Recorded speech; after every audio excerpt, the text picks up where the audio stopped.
Jeste li ikada bili prevareni na piku? Niste? Pa uskoro ćete biti.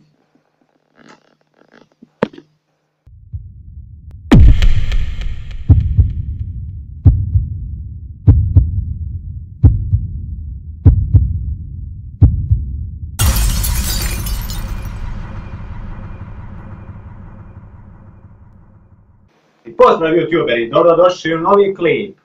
Kao što i sam naslov kaže, danas pričamo o prevarama koje se dešavaju na piku, to jest u Bosni i Hercegovini.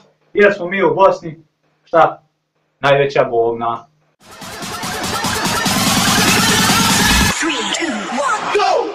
Kako da steknete povjerenje u nekoga, od koga niste nikad ništa kupili? Pa da vam ja kažem, one medaljice, one pičke materne, ono vam ništa ne važi. Ako čovjek ne zna verifikovat svoju mail adresu, ne mora znaći da je on prevarant. Ali ako ima pun kurac onih medaljica, ne mora znaći da je pošten.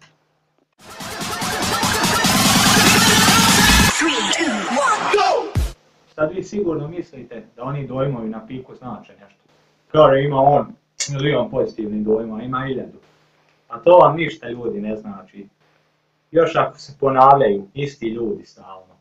Ili ako ne daj Bože ima negativan dojam. Pa kako vjerovati takvom čovjeku? Znači prije kupovine nekog artikla dobro se informisati o tome.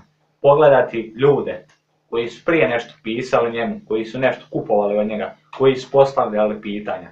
Nikako nemojte srljati jer ćete najebati. Kao što sam ja najebao jednom.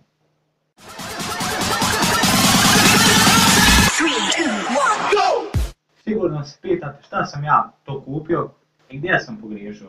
Pa evo stoji ispred vas čitavo vrijeme. Znači, seksi monitor 24 inča. U opisu, ekstra, full, ovo ono, sve radi. I ljudi, doće men monitor, ja sretan, platio 140 maraka, 24 inča, još tanak.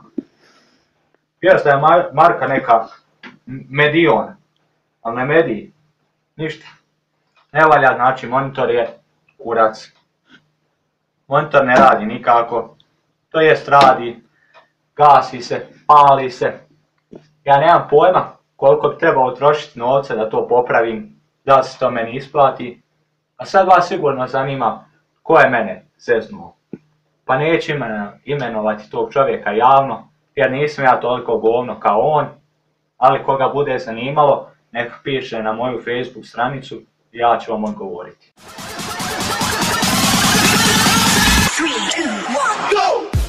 Ako kupujete nešto ozbiljnije preko pika, nikako nemojte srljati. Naprimjer, ako kupujete auto, obavezno povedite majstora sa sobom.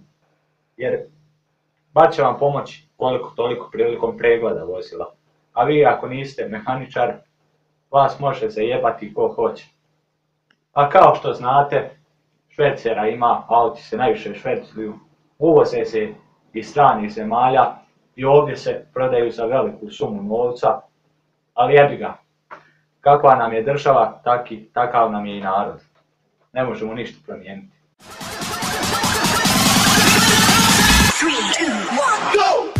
I za kraj, kako da se borimo protiv toga kriminala? Pa jednostavno ljudi, ako ste ikada prevareni na ovoj stranici, pišite meni na Facebook i objavit ćemo jednog dana listu svih prevaranata. Neće oni proći tako kraj nas. Jači smo mi.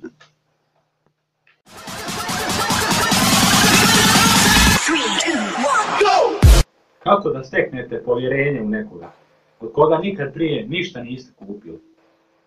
Samo da vam kažem, one medalje, one...